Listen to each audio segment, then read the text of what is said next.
Okay. Hello, everyone. So welcome to the Medallion Lecture. I'm Haiyan Huang from the Statistics Department at UC Berkeley, and I'm the chair of this session. So the talk is about 15 minutes long, but we will have a long discussion session after the talk. And since this is an online presentation, and we also have a relatively huge audience here, I would like to ask you to save most of your questions to the end of the talk. But we welcome questions during the talk too. And if you have questions during the talk, please write your questions in the chat box, either through this Zoom chat box at the end of the screen, or you can go to the GSM website and there is also a chat revenue there. And I will read the questions for you. And the other option of asking questions, of course, is after the presentation, and you can raise your hand and ask the questions yourself. So we will open the floor for questions and discussions after the presentation and keep it open until 1:50 Eastern time. So now let me introduce this year's Medallion speaker. So Professor Nancy Zhang from the Department of Statistics, University of Pennsylvania. So Nancy received her PhD in statistics from Stanford University in 2005. After a one-year postdoc at UC Berkeley, Nancy was hired back as a faculty member in the statistics department at Stanford. And Nancy moved to the Wharton School at UPenn in 2011. Nancy has a very distinguished research record in the development of statistical and computational approaches for the analysis of genetic, genomic, and transcriptomic data.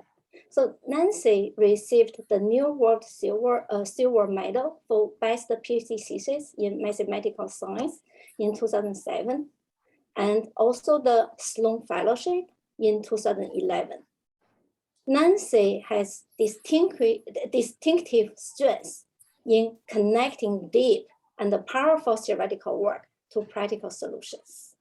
Particularly, her contributions to change point modeling and analysis, copy number and the structural variant detection, and the single cell RNA sequencing data analysis are all timely, significant, and much needed. So I view Nancy's research achievement with its focus and the commitment to important scientific problems set a role model for the next generation of statistical researchers. So now let's welcome our today's Medallion speaker, Professor Nancy Zhang. Thanks, Haiyan. Let me share my screen.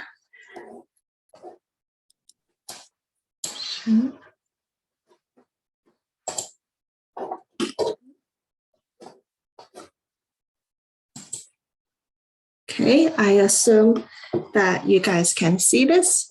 And again, thank you, Haiyan, for chairing this session and for the very nice introduction. And I would also like to thank IMS for giving me this honor and Bodhi for organizing this. As Haiyan described, I work predominantly in the area of genomics, and it's wonderful to me that IMS is embracing the interdisciplinary sciences and applied work in statistics by giving me this platform. So a common question that I see asked by students and newcomers to statistics, and in fact, by us statisticians ourselves at this JSM conference, is what is our role within the larger field of quote unquote data science? And how can statistics be more impactful? How do we own data science is often a question that I hear, especially in the strong headwinds of machine learning and other engineering type approaches to data. So I think I am the optimistic type, perhaps partly due to the kinds of problems that I work on in genetics and genomics, where our goal is to discover and understand new scientific phenomenon. And I think this is an area where nuanced statistical modeling still gives us statisticians an edge. So, so I believe that if we embrace applications and embrace science, we will naturally find our footing in data science. And there are plenty of applied statisticians doing very impactful work deep in the various branches of science and society. But not enough, in my opinion, have been featured in platforms such as this. So I feel very privileged to be talking here. And if I may, I feel like I represent the many wonderful works that are coming out of our field of statistical data science, statistical genetics, and genomics. So without further babbling, let me get started on the topic of my talk, which is basically covers 2 decades of research on DNA copy number variation from single cells, from bulk tissues to single cells. So to really appreciate where the problems come from and the intuition that underlie our models, we really need to get into the biology. Okay, so I hope that you're prepared, if you haven't learned biology, to learn some biology during this talk. We will start by going through the scientific background by asking these questions. What is DNA copy number and why is it important? What is cancer cell evolution? What do we mean by cancer cell evolution? And you must have seen that there are quite a number of talks actually in statistical conferences on single cell sequencing. And there's a lot of excitement about it. Why is it such a big deal? And why does it matter for our problem of copy number estimation? So I'll be quickly breezing through the history on this subject to get to the main work that I want to present, which is using single cell sequencing data to study DNA copy number changes in cancer. And this work is detailed in this paper by Ji-Yun Wu et al. On integrative single cell analysis of allele-specific copy number alterations and chromatin accessibility in cancer, which is a big mouthful, but I will tell you what allele-specific copy number means. I'll tell you what chromatin accessibility means, so just bear with me. Okay, so as Haiyan said, we have a whole hour and 40 minutes, but I'm not going to talk for that long. This talk up to here is going to be about 45 to 50 minutes long, I think. I fully anticipate that you will have questions, and I hope for this to be interactive. So, I told Haiyan, she can interrupt me if there are questions that can help with the understanding of the material. I hope to end by a discussion. I see in the audience, many of you who, like me, have been wallowing in this field of statistical genetics and genomics for the last 2 decades. And then there is also the younger generation who are still unscathed and all in one piece. So I want to, maybe end by a discussion about how can we do better as a field and achieve higher impact, and how can we nurture young researchers in this area. So, okay, without further ado, what is DNA copy number? Okay, so we are diploid organisms, we humans. So what that means is that our genome comes in pairs, okay? Our genome is organized as a library of instructions for our cells, organized into a library of 23 volumes, 23 chromosomes. Each chromosome comes in a pair. So here you see a karyotype from a normal cell, okay? So that's why you see, 2, 2, 2, 2 of every chromosome. But the cell needs to go through mitosis, and during mitosis, it makes copies of its DNA. The copier makes mistakes, so sometimes it would lose pages from this library, or it would duplicate entire books. Okay, when those mistakes are passed down to germ cells like egg or sperm, then it goes into our germline, and it can segregate in our population. When they happen somatically and accumulate in our tissues, then they can lead to diseases like cancer. So it is a hallmark of cancer that our genomes are really, really messed up, in a sense that there are gains and losses of large chunks of our genome. So here is an example of a very pretty typical tumor sample, where you see a complete loss of chromosome 2, so it's 0 copies, 1 copy gain of chromosome 3, 1 copy loss of chromosome 5, et cetera, et cetera. And then, you don't see this because this is low resolution, but there might be small pieces that are gained or lost or rearranged here and there. So our study of DNA copy number in cancers really started about 20 years ago in the advent of microarrays. Okay, so microarrays are now ancient fossils in the time scale of biotechnology. But if you were doing statistics back then, you probably remember the tsunami of new research that microarrays triggered. Okay, so in microarrays, what you do is you have an array where there are spots, and each spot maps to a position on the genome. And you pour DNA on top of it. You have DNA from normal tissue and DNA from tumor tissue. They are colored by different dyes. And then so what you plot on the vertical axis here is a log ratio of the tumor DNA quantity versus the normal DNA quantity. And that log ratio should be 0 if there is no change in copy number. Where there is a gain in copy number, then you see a mean shift above 0. If there's a loss in copy number, you see a mean shift, a dip below 0. Okay, so this type of data is visualizes very intuitive. There has been a lot of statistical models to try to analyze it.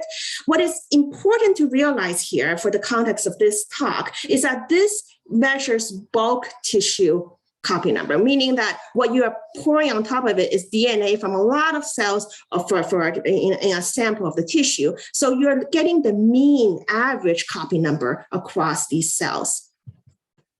So as I said, this was 20 some years ago, and we just think, we can just take a minute to think about the models for such data, right? So we think about it as DNA copy number change being shifts in mean.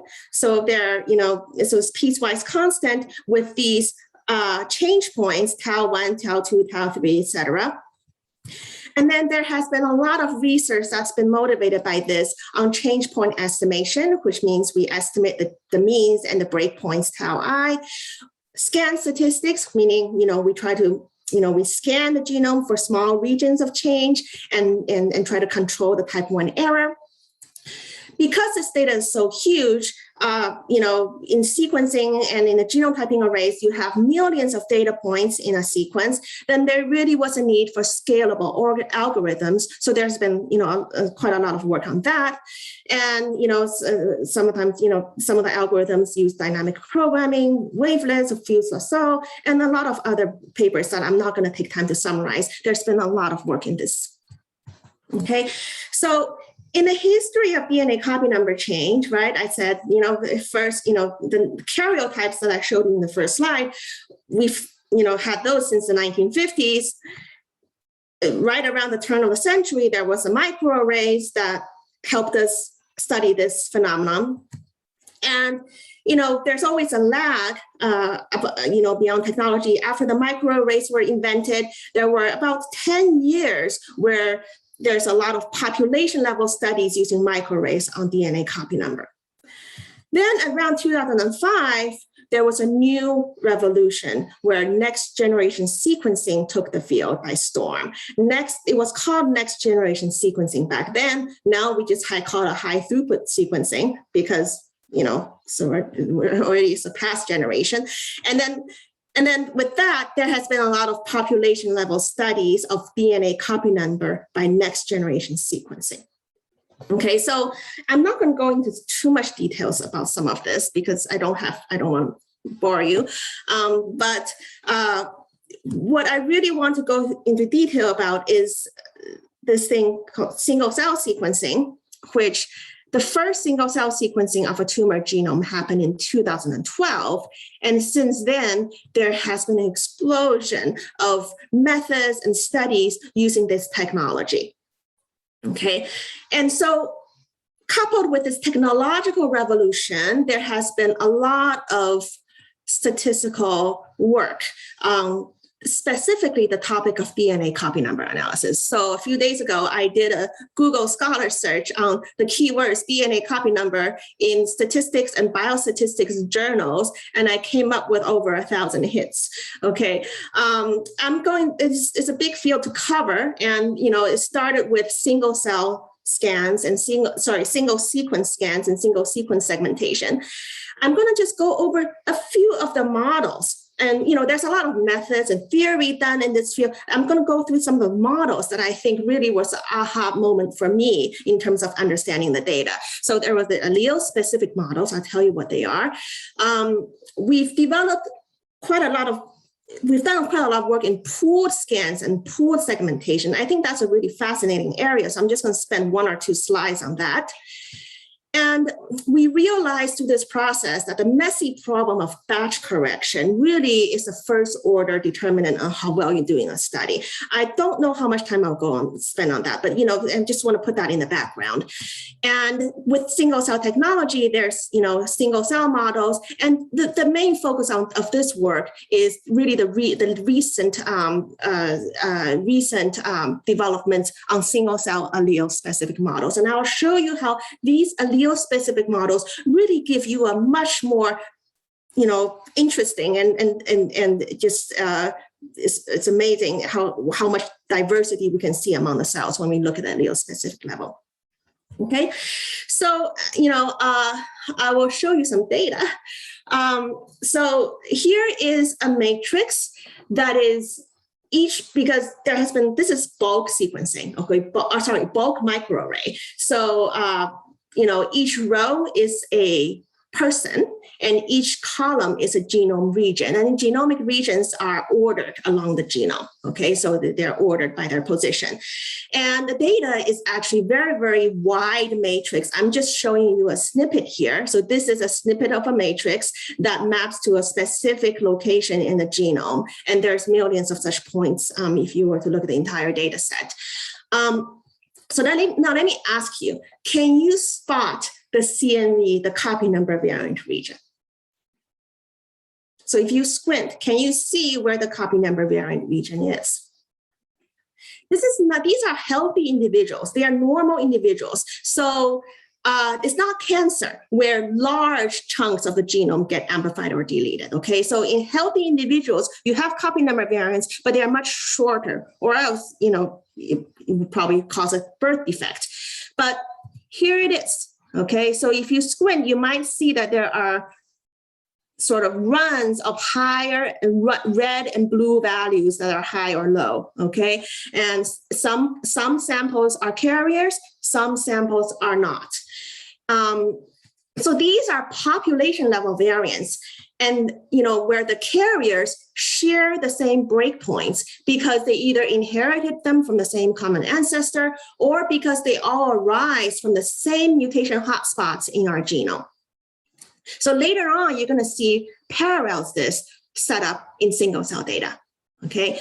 Because these variants are short and hard to detect accurately, what we have done is develop models to pool data across samples, okay? So for example, here, this normal model actually got us quite far. So where we assume that each of the Yij's is normal with mean mu ij and variance sigma I squared, and where the mu i's are piecewise constant, sharing the same breakpoints, tau 1 and tau 2 across samples, but each sample is allowed to have its own shift, delta I. Okay, so this allows us, under this model, we can think about pooled scans. So how do we pool it? Well, we can, for each sample I, we can compute a t-statistic for testing whether there is a shift in mean within this tau 1, tau 2 interval. And then we can, a simple thing to do is to just square that and sum it across samples. And that we call it a sum of chi-squared scan statistic.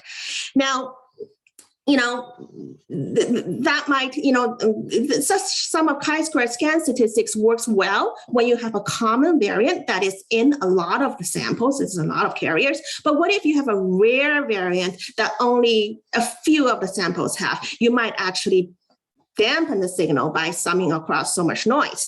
So, to improve sensitivity for rare variants, you can replace these chi-square statistics with a log likelihood equivalent under a mixture model where P proportion of the samples carry the variant.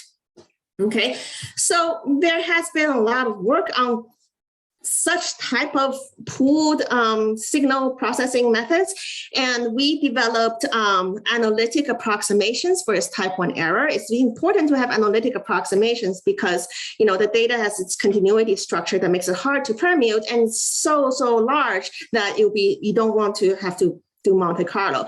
So that was nice because this is a sort of a random process. So you just compute the boundary crossing phenomenon of this two-dimensional random process. And then there has been sort of a lot of people in the statistics have been interested in such type of problems. They also arise in other fields like multi-sensor systems and surveillance and quality control. And there has been work on the optimality of statistics, robustness, and things like that. So I think, you see how this case, science really inspires new developments in statistics. So anyways, with such data, we have been able to find over 20,000 copy number variant regions that cover about 10% of our genome, which is more real estate than what single nucleotide variants cover. And here is just some sort of an article that came out recently where they looked at 26 human populations, and you see that there are this gray curve tells you the density of copy number variants in that region. And you see that they really are everywhere in our genome, enriched in the telomere and centromere regions, but they're everywhere. And GWAS studies, genome-wide association studies, have tried to connect these things with disease. And there has been a few success stories, but not enough, in my opinion. I mean, I think we as a collective whole in the field of genetics have been, are still struggling in terms of how do we do GWAS studies with copy number variants, because they are much more complex than SNPs, right, which are biallelic. The copy number variants are not biallelic, and their detection is still rife with artifacts, which makes studies with them difficult. So, I'm saying that that's still sort of ongoing studies. I'm not going to focus on that in this talk. What I am going to focus on is the field of cancer, where copy number changes are really have become, this copy number profiling have become the bread and butter of cancer genomics. Okay, so just to visualize some cancer data, here is a matrix. This is a figure from this recent study on gynecologic and breast cancers. So, the way to read this is that each row is a genome position, and they are ordered by chromosomes, chromosome 1, 2, 3, 4, 5, 6, etc. And then each column is a cancer patient, a subject. Okay, so you see this is very different from the matrix I showed you earlier, where the copy number variants are short and sparse, right? In cancers, our whole genome is just affected by these large copy number variants. So you see a red if there's an amplification, a blue if there is a deletion, and this data has been smoothed so that you can see things better. And so what do you see, right? So on the top here, we have the samples colored by tumor type, clinical, they're clinical annotation, they're by histology and pathology and things like that. So one thing that we immediately notice is that some copy number regions correlate with specific cancers and specific cancer subtypes, okay? And also they, some correlate with the aggressiveness of the disease, et cetera. So that's one thing. So they are really biologically relevant. And another thing is that there is a lot of heterogeneity. So if you look within a specific subtype of breast cancer, for example, you will see that the patients are actually quite different in what regions are affected by copy number change. So it's complex. There's not a simple story that relates copy number change to cancer phenotype. Okay, but what I'm showing you here, I'm just sort of laying the groundwork and setting the context. This is what I'm showing you in this matrix is inter-tumor heterogeneity. What that means is that we're looking at the diversity across patients. But what is also true is that within a tumor of a single patient, among the cells, there's a lot of intra-tumor heterogeneity. And that is also very important to our study of this disease. And I'll focus on that next. Okay, so what is intratumor heterogeneity? Okay, cancers, the way that you should think about cancer is that it is an evolutionary process, okay? Cancer cells, a hallmark of cancer cells is that they mutate very fast, okay? That's what makes them dangerous, okay? Their DNA repair machinery is compromised, and they go through fast evolution, starting from a single normal cell that gains some mutation that put it on the path to cancer. And then it keeps on accumulating genetically distinct, the genetic mutations that seed these subclones, okay?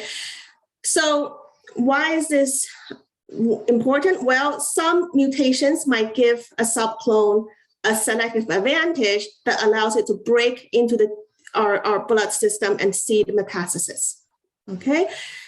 And if you were to treat this cancer with chemotherapy, you might not notice that there is a rare subclone that can escape the treatment and go on and multiply. Okay, so it is the fact that cancer cells mutate fast and are genetically and epigenetically diverse that makes their treatment difficult. And even in the days of bulk DNA sequencing, we have tried to characterize the diversity, the subclonal diversity, and we try to link it to clinical outcome. So for example, in this paper, they compared, they did a pan-cancer analysis, pan-cancer meaning they looked across data from all different cancer types, and to look at the extent of the intra-tumor heterogeneity and how that correlates with clinical outcome. And you see that cancers with more subclones, so more diversity across the cells, tend to be harder to treat, and the patient does not do well. Okay, subclone characterization is incredibly hard. You can imagine that with, this study used mostly bulk sequencing data, which is just measuring for each patient an average across the cell. So you can imagine if you only have the average, how are you going to profile the diversity of a population, right? So, we did devise strategies. For example, there are studies that try to do multi-region sampling, which means that you take a tumor, you cut slices, and then you sequence different slices, and then you apply bulk sequencing to each slice to find out what is the mutations that are carried by that slice. And, before single cell sequencing became common, that's what we relied on. And, we try to deconvolve the underlying phylogenetic tree from such data. So you can imagine how excited we were when this paper came out in 2011, where, they were able to sample individual nuclei from a breast cancer and take each nuclei, and somehow they were able to sequence its DNA, okay? So from that, you get multiple copy number profiles, one for each cell that is sampled from this tumor. That was in 2011, and technology sort of, it takes some time to mature. During the last 10 years, there has been at least 10 different protocols for single-cell DNA sequencing.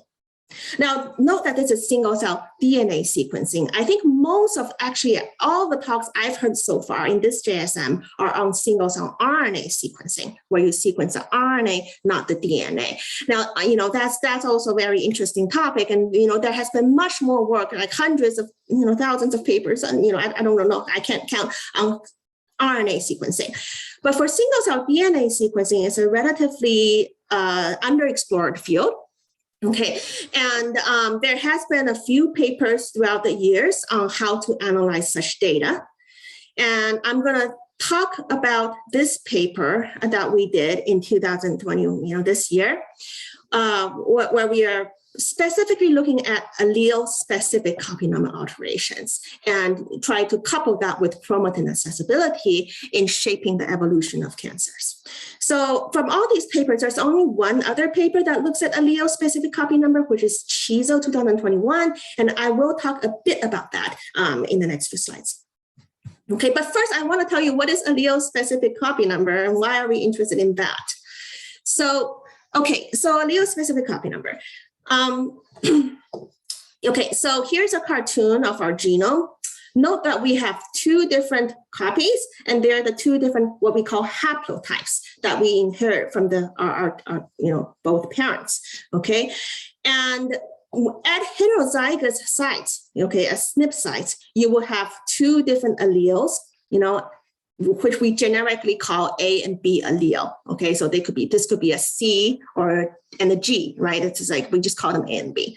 Okay, by haplotype, we mean that we know that the A allele for this SNP goes along with the A allele of the second next SNP and the B. So we can actually string the alleles together, okay? And we know how to divide them between the two haplotypes. Now we call the B, when we say B allele frequency, what I mean is the proportion of the alleles that is the B allele, the alternative allele. So when it's normal copy number, it should be just 1/2 because you have one B allele and one A allele, okay? Now, when there's a gain in copy number from 2 to 3, what happens, right? So it could be the blue copy or the red copy that got amplified. And your B allele frequency is either 1/3 if the B allele is on the red chromosome, or is 2/3 if it's in the amplified copy. When there's a deletion, then the B allele frequency goes to 0 or 1, depending on whether it was on the copy that is deleted or not. Now, there's this very intriguing phenomenon that is the loss of heterozygosity, which you don't actually capture if you just look at total copy number. In loss of heterozygosity, what happens is that you lose one copy, say the blue copy, and then you gain a red copy. So your total copy number is still 2, but you have lost all the heterozygosity. It's either B, B, or AA. Your B allele frequency is 1 or 0. Okay, so why does that matter? Well, imagine a scenario where you inherited a defunctional version of a gene from one parent. Actually, every one of us inherit such bad genes, okay? But we still live a healthy life because there's another normal copy that makes up for it. Okay, and we rely only on that normal copy. But you can see that even if you don't have a total copy number change, if you have a loss of heterozygosity, then you lose that normal copy. Now you have two defunctional alleles, then bad things happen, right? So another scenario is where you have a gain of function mutation, okay, where a gene all of a sudden decides to do something else, okay? And let's say you have an amplification. Then if a cell decides, that gene really makes me more fit, and then it amplifies that copy, then you're in trouble because then it's going to keep amplifying that oncogene being cancer gene, and then it's going to set it on the path to cancer. Okay, so you see, it really matters which copy gets amplified or deleted, right? So we knew about this in bulk sequencing, but one study that really makes allele-specific analysis that highlights why it's necessary is this paper in 2017 New England Journal of Medicine. So this is a paper I showed you earlier on multi-region sampling, where they took a tumor, a lung cancer, and then they sequenced 4 different regions of this tumor. And then they looked at a B allele frequency of each of these regions. Now remember, the B allele frequency is 1/2 if you have a normal setup. And then depending on which allele, which haplotype got amplified, then it could be either 1/3 or 2/3, right? So what they found was quite interesting, is that in 2 different regions of this tumor, different haplotype got amplified. So in one region, it was a maternal haplotype. In the other region, it's a paternal haplotype.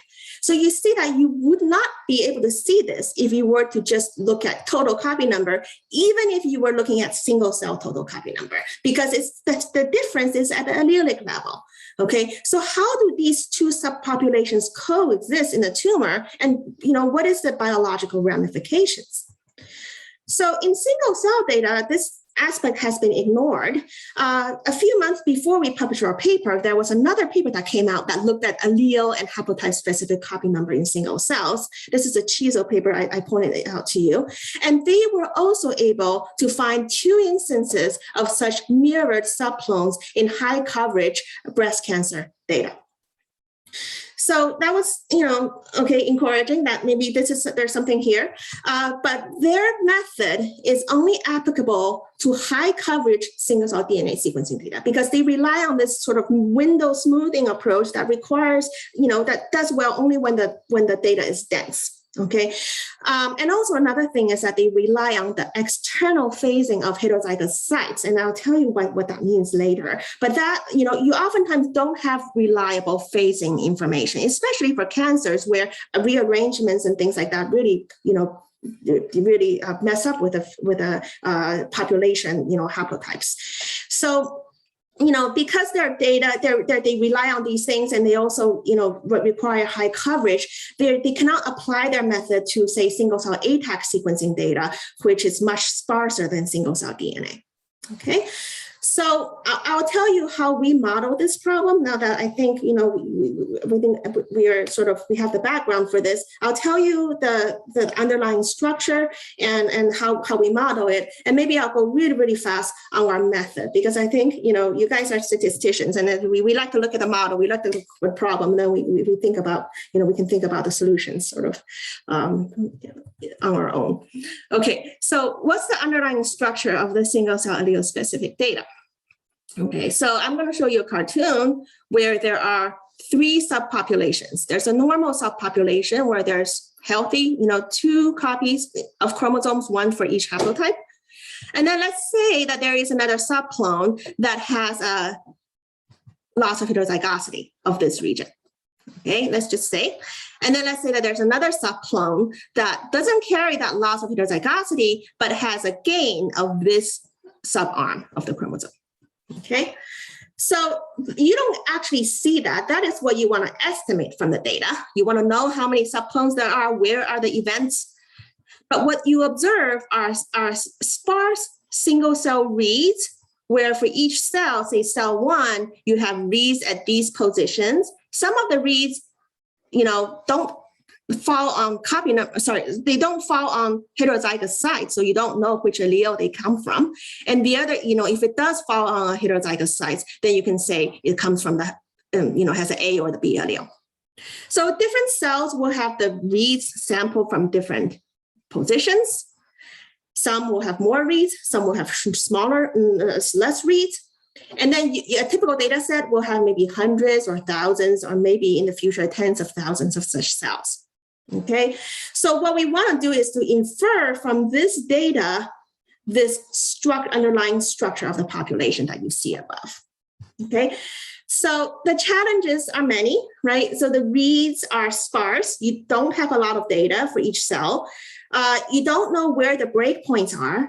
And you also don't know the underlying phase. So what I mean by phase is that we know here, for example, that the A of the first heterozygous site is aligned in the same haplotype as the A in the next heterozygous sites. So in order to get the haplotype copy number, you can actually smooth the, sort of pull from the A allele to the A allele to the B allele to the B allele. Because the reads are so sparse, we rely on such pooling across adjacent positions in order to make our estimates reliable. But if you don't know the phase, then you don't know how to pool. Okay, so that is sort of a pictorial version of the model. I'm just going to write down the formula here. So for each cell I, we let the reads be sampled according to some point process. We can model it as a heterogeneous rate Poisson process with an underground, sort of a background rate of mu t, and where delta IT for cell I is a piecewise continuous rate function with change points at tau 1 to tau k. And these change points are shared across our cells, just like in the multi-sample case where they're shared across samples. So if a read here, Yij overlaps with a heterozygous site, which is, we know a priori where these sites are, we assume that is known. And then we let Zij be the indicator of whether it carries the alternative B allele. Then the Zij is Bernoulli, If it's sampled, it is a coin toss, depending on which haplotype it comes from. With 1/2, if with 1/2 probability, it lies on the minor haplotype, which is the haplotype that has a less copy number in the population of cells, then it is the copy number of the minor haplotype in the cell.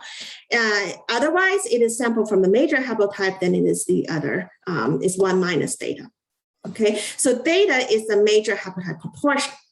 Now, our goal here, we don't know IT, okay, which is the allele, the phasing. But what we want to estimate is the delta IT and the theta IT for positions T along the genome.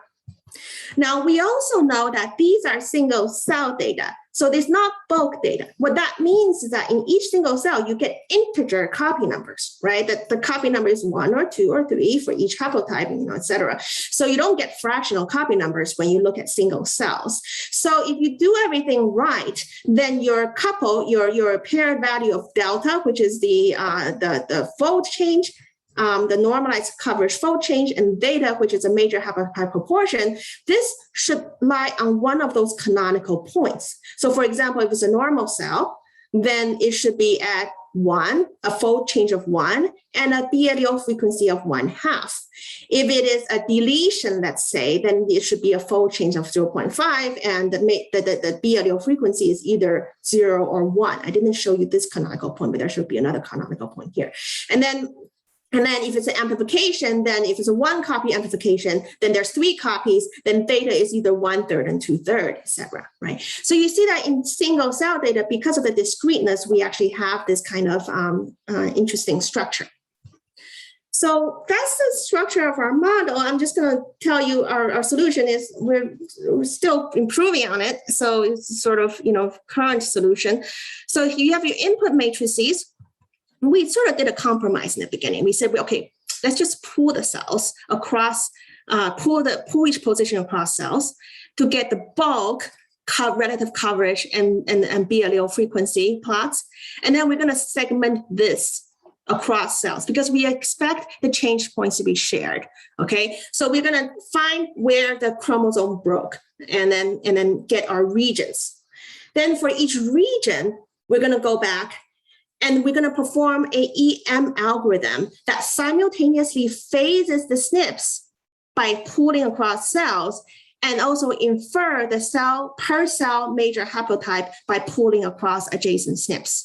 Okay, so we're going to estimate these theta values, which is either 1/2 or 2/3, depending on the configuration of the haplotypes. Okay. So these theta values are actually very robust and stable values that are sort of batch resistant, okay? And we like these theta values. So we're going to use them to cluster our cells. And through the clustering, we're going to identify those normal cells. The normal cells are the cells whose theta values is usually around 1/2, is a 1/2 across the board.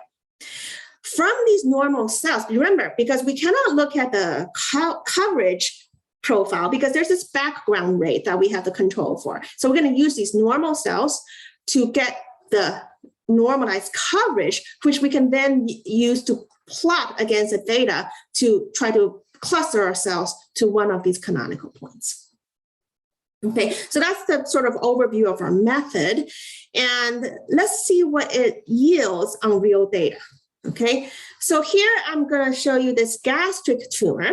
Okay, so this is what you see with the current state of the art total copy number software, which is actually just from the 10x company that commercialized this platform. Okay, so what this matrix is showing is each row is a cell and each column is a genomic position.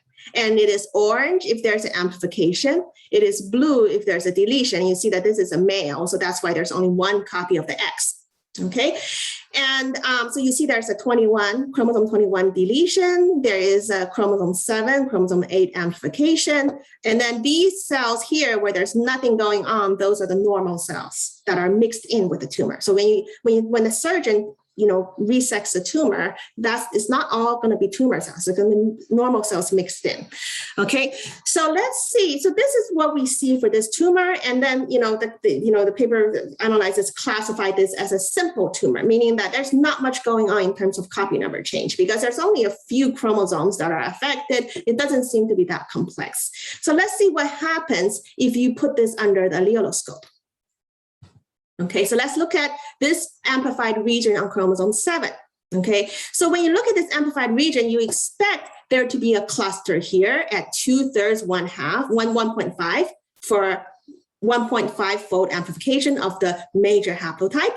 And then there's this gray cluster here for the normal cells, but you see this telltale mirrored subclone here, which we were very excited to find. So what that means is that in this population of cells in the tumor, there's a subpopulation that amplified the other haplotype. Now let's look at another. So you see here, I'm just showing you cartoons of what these cells would look like. And then how about this region on chromosome 8, right? So you see this major subclone that is one copy amplification at 2/3, 1.5. But we were very excited to see these small clusters, but they are very tight clusters that are smack right on top of the canonical points, which tells us that alleloscope is doing something right. Okay, so you see that there are minor subclones that have the other haplotype amplified and that have 2 copies amplified. This one has 2 copies of one haplotype amplified, and this had 1 copy of each. So you see that when you look at an allelic level, all of a sudden this tumor becomes much more diverse and much more complex. Just another example here is this deletion. Okay, so you think it's a simple deletion, but look, here are 2 cells that seem to be merging with this canonical point. Okay, so that was one sample. Actually, we were lucky. We thought maybe are we lucky that we just run into this sample that is so diverse haplotype in a haplotype zone? But if you look at other cancers, so I'm going to show you 4 different cancers. Okay, so what I'm going to do is to take several regions. So I'm going to show you, for example, this colon cancer. I'm going to pick 2 regions, and you see that. For example, this is just a simple amplification region. If you were 20 years ago looking at this by bulk microarray, you will be seeing that. But with alleloscope, you will be seeing this, which is that, there's a lot of subclones. Okay, each dot is a cell. And then we were seeing this across cancers, in colon cancer, in gastric cancer. So here's a gastric cancer cell line, and you see the amazing diversity of cells. Right? This you could have thought this is just a simple amplification, but no, there are actually 7 subclones of cancer cells. Colon cancer again, breast cancer. Okay, so we were seeing this, and if you do genomics, if you start seeing amazing signal across the board, then what is the first question you start asking? So the question we started asking was, is this an artifact? Is this a batch effect, some kind of technology or estimation artifact, right? Because because we didn't know that there was so much heterogeneity, and you start seeing over and over again. And there were previously we didn't see this, so we thought, okay, are these real or are these artifacts? We gotta try to validate this using another experimental approach. So it turns out that my collaborators' lab could do this experiment called bulk linked read sequencing, where it's not single cell, but what they could do is they could actually link the reads that are coming from the same haplotype. And what this does is it gives you phasing information. So you can use this, and you can take the SNPs that are for this sample and phase the SNPs. Now remember, this problem is difficult because we don't know the phase. If we knew the phasing of the SNPs, then we can actually, to merge across adjacent SNPs of the same phase, and it'll be a much easier estimation problem. So I'm going to not go through the details of this, but what we did was we had several samples that we processed by linked reads, and we compared the linked reads clusters to the alleloscope clusters, and we found that there is almost a 100% match. So the phasing is oftentimes not very accurate. So the phasing, we get it wrong, but the genotyping accuracy is almost 100%. So what that tells us is that, are these clusters real or artifacts? Yes, they are real. So we have discovered this new biological phenomena of haplotype differentiated subclones within the tumor that is rampant across different tumor subtypes. Okay, and what is really interesting is that to us is that some of the samples that we were looking at were coming from metastasized secondary sites. What that means is that even after metastasis, these tumors are still undergoing evolution driven by copy number changes.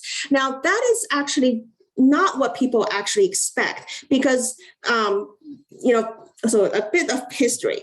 10 years ago, there was this study that came out of Stanford where they proposed this thing called the Big Bang theory of cancer. What the Big Bang theory says is that at the beginning of cancer, there was this Big Bang where the chromosomes got messed up, and there's a lot of copy number change. And those copy number changes seeded subclones that went on to evolve. And then as the tumor progresses, copy number variation plays a minor role, okay? So, and then, last year there was a study on bulk tumor sequencing across cancer types, where they show that actually that's not true, that there's pervasive chromosomal instability throughout tumor evolution. And I think what we are seeing here using alleloscope by single cell sequencing also just supports that fact.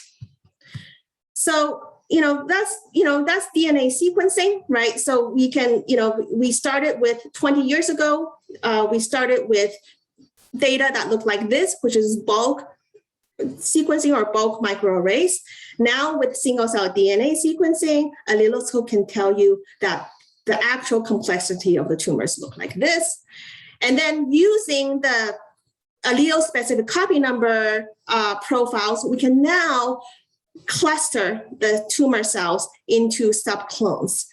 And with these subclone genotypes, we can construct a phylogenetic tree that gives us the evolutionary history of the tumor.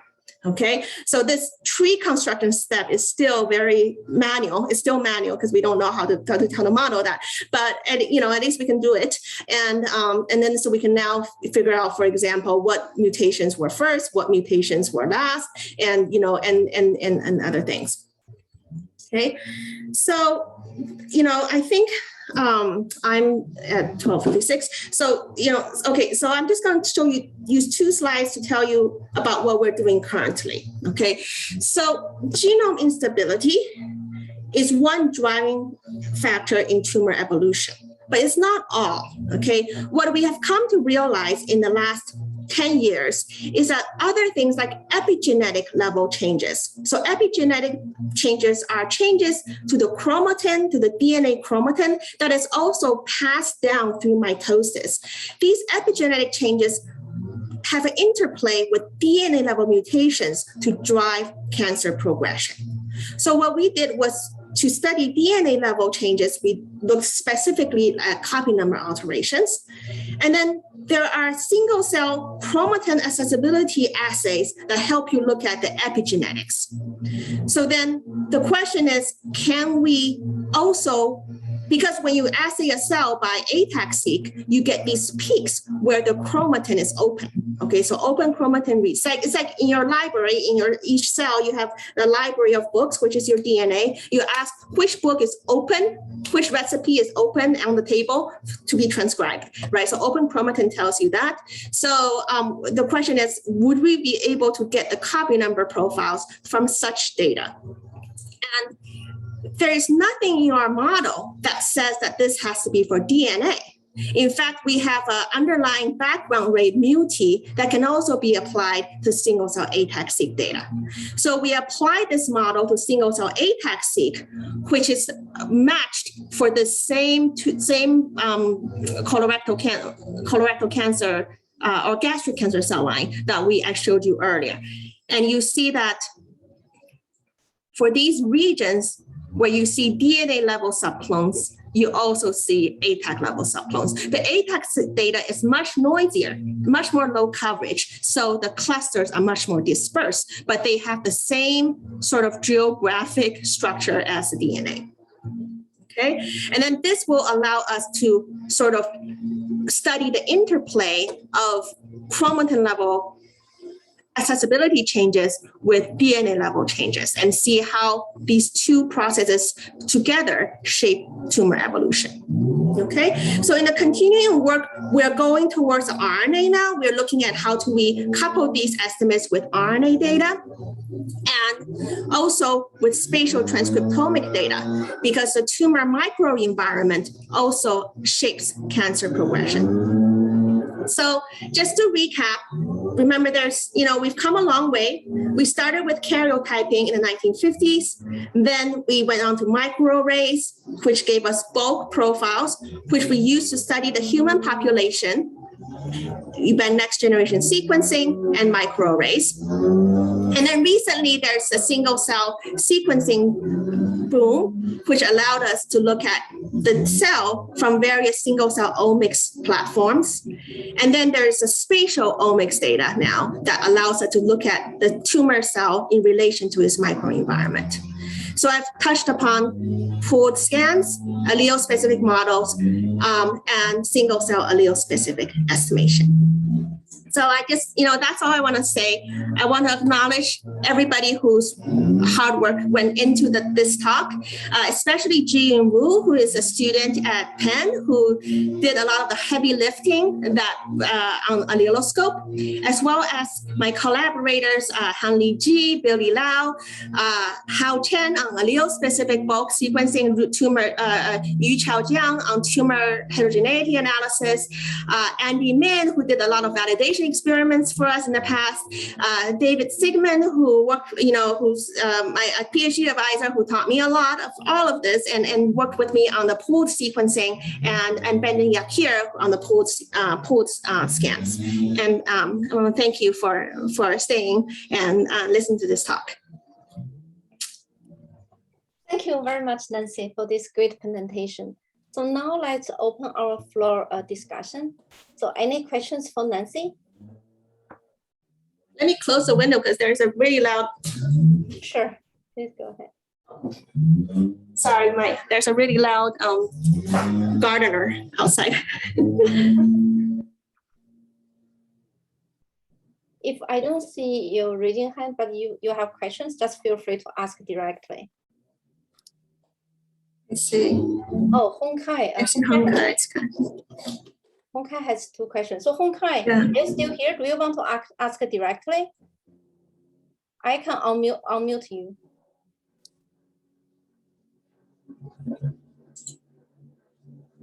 Oh.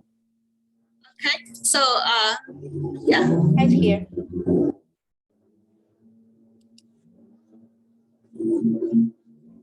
Hong Kai, can you? Hong Kai says he's not on Zoom actually. He says that he's not on Zoom.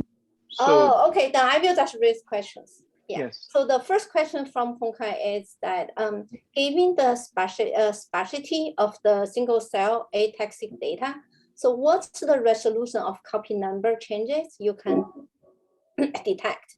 For example, so can you detect regions a few hundred base pairs in length, a few thousand base pairs, or millions of base pairs in length? So that's the first question.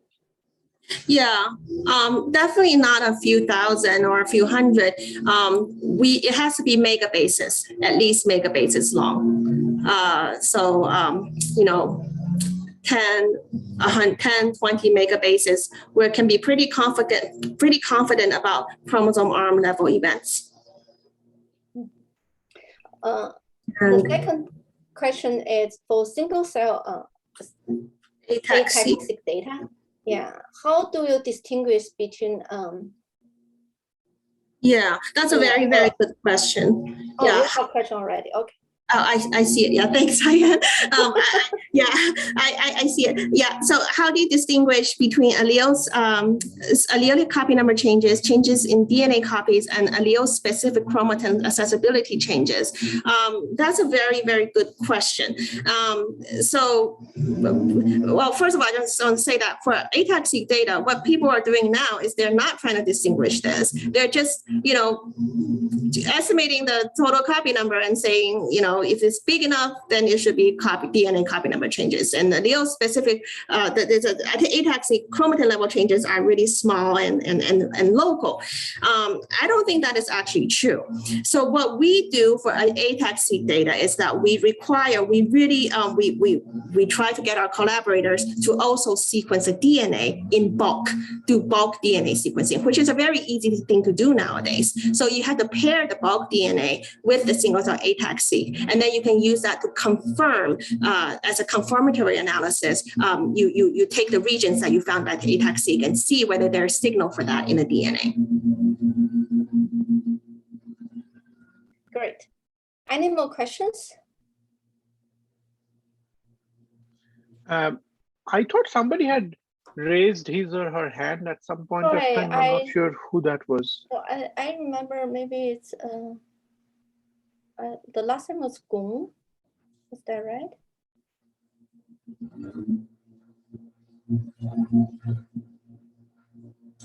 So as we wait for our questions, there was a comment by someone so as to make the slides available. So yeah. I think, Nancy, if you just go to this main page where you see the session number and the medallion lecture, there is a tab called Files, and I think you can upload your talk there. Yeah, and you can do it later on also. Because, okay. I don't think no problem. There's no urgency yeah. there. I'll be happy to do that. Yeah. After the Yeah. So Nancy, I have a question here. So the data is quite sparse. So do you have a serious missing of value problem, and do you have to handle that in your analysis? The data is really sparse, and the idea is that you're undersampling the genome, right? So you're only sampling at very sparse regions in the genome. So there's a lot of regions where there are heterozygous SNP sites that you don't actually get data from. And then, and also if there are two copies, if a cell has two copies and one copy of each allele, say it has both the A and B allele, it's most likely that when you sample it, you only get to see one of them because it's very rare, almost impossible to get two reads at the same position. So that's the main difficulty of this problem. Yeah. So we don't think about it as a missing data because it's not like say in RNA sequencing where if you don't see a gene you don't. But because we just look at the sparse process as a thing that we model. Mm-hmm.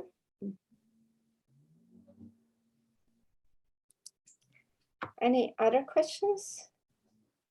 Then maybe we can have some very general discussion about the field, right? It can be closer to or even distant from the talk. Yeah. So, I actually, when I prepared my slides, the first version had a lot of thoughts and reflections or just like ramblings on what mattered and what didn't matter, especially on this problem of DNA copy number analysis during the last 2 decades. And then I deleted them because I thought, I shouldn't be just, I would like to, make it more like a discussion rather than just me rambling about that. So, I guess,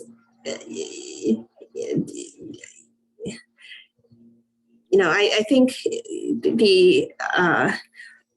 when I look at my own research, right, there's research that mattered, 10 years down the road. And there was research that actually didn't really too much when you look at its impact on biology. And if you ask me back then when I published the paper, I would have gotten it completely wrong, because some of my favorite statistical works were almost ignored. And then some other works that I thought, oh, this is just so easy and so simple and so dirty. And it actually ended up getting some users.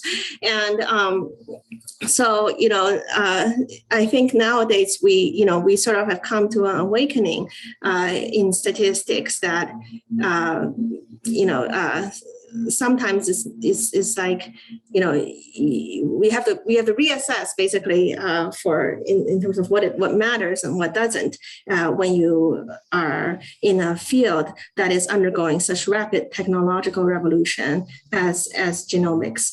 So,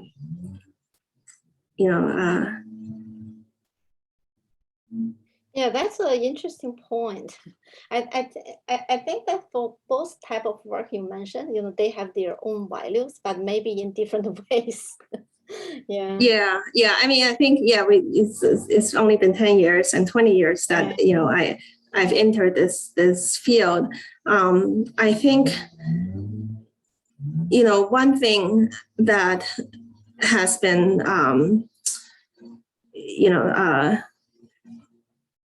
I put on my slides, I think, different methods like, segmentation methods, algorithms, and p-value approximation, batch correction, and things like that. I think in the end, look back at the theoretical work and the algorithmic work that went into this. What made me realize is that really what mattered in the end is actually the model, the features, the genomic features that we choose to model and those that we choose to ignore, and the samples that we choose to it's all these things that we used to think were the responsibility of the scientists who are giving us the data.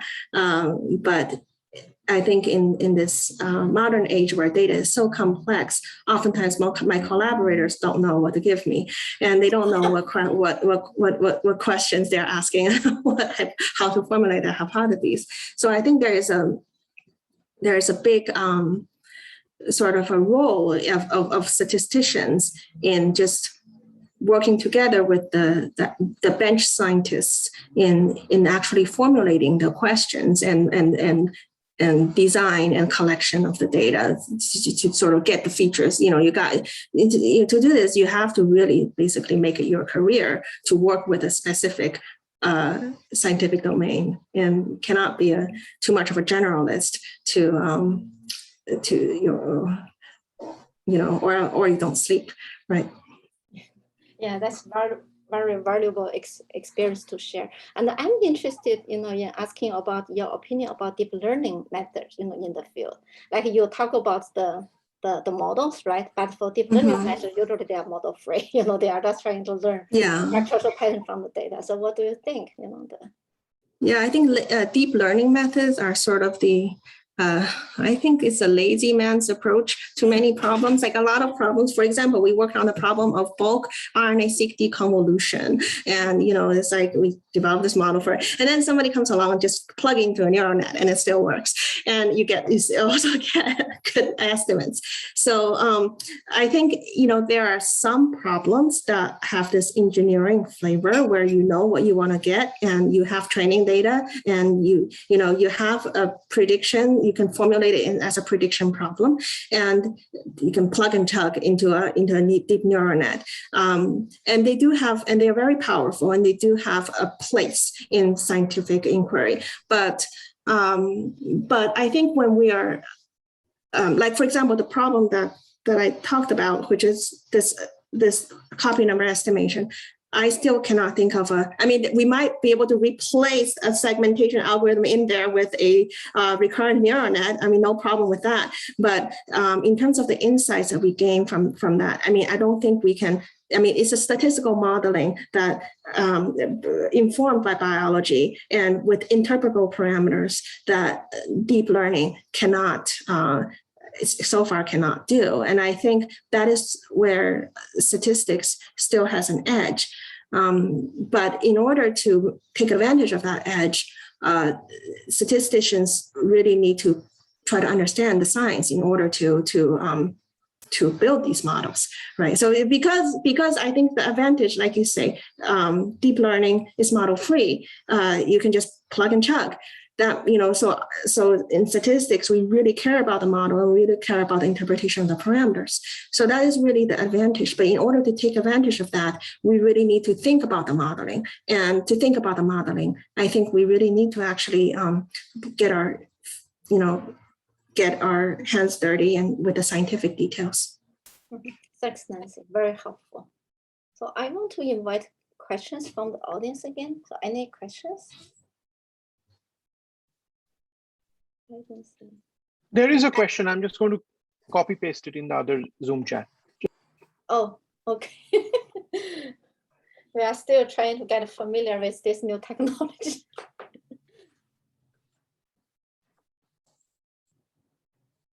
Oh, I see it. Thanks, Bodhi. I see it from Ming Zhao, who. I don't have anything. So Nancy, please go ahead yourself. Oh yeah, I see it in the Zoom chat now with that Bodhi posted. Okay, so Ming Zhao said, thank you for the talk, a wonderful talk. You're welcome. Could you please discuss a bit about your experience with the novel procedure of benchmarking? Yeah, benchmarking, that's a horrible word, alleloscope and chisel. That's the thing that I hate about I have to use a strong word, hate, about my job is that we develop methods, so we have to do benchmarking, basically bake-offs with every other method, and that usually takes a big chunk of my students' valuable time. And oftentimes it's very unacademic, unscientific, because you have to end up with your method being the best. And, so... but then benchmarking is very valuable, because if you benchmark and you realize that your method is not the best, then you know that you have to work harder, right? So it's nice to have methods to benchmark against, because they tell you sort of what can you achieve on a data set, and gives you a sort of a benchmark about how good you're doing. So I think in our lab, we really take benchmarking very seriously, in a sense that we do it honestly, and then if we don't do well, then we don't publish our paper, and then we try to improve it until it does well.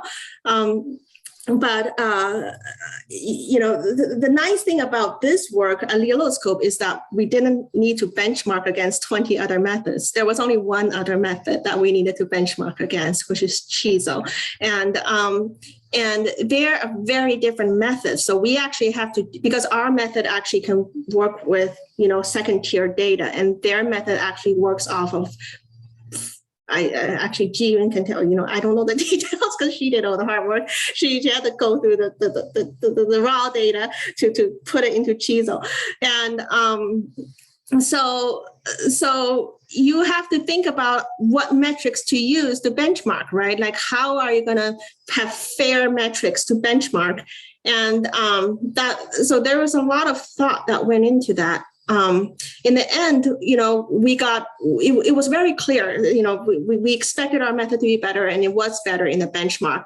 But when you publish a paper and just say, okay, this is a bake-off and we came out the best, that's not, to me, that's unsatisfying. There's got to be some explanation, like a textual explanation, discussion about what is it in the model, what is it in the estimation procedure that gave you the edge. And we did that in our paper. I'm not sure, I think if a statistician reading that would appreciate that, because, it's so that not everything's a black box. In fact, I hope that that makes sense. Yeah. So so we found two different ways of benchmarking alleloscope and chisel. One is that we used our linked read data set, linked read experiment, which is a gold standard. And the other is we did downsampling. So when you don't know the truth, you can always start with a very clean, high resolution data, and then downsample it into something that is low resolution and see which method is more robust to downsampling. So we did both experiments. Thank you, Nancy. Any other questions?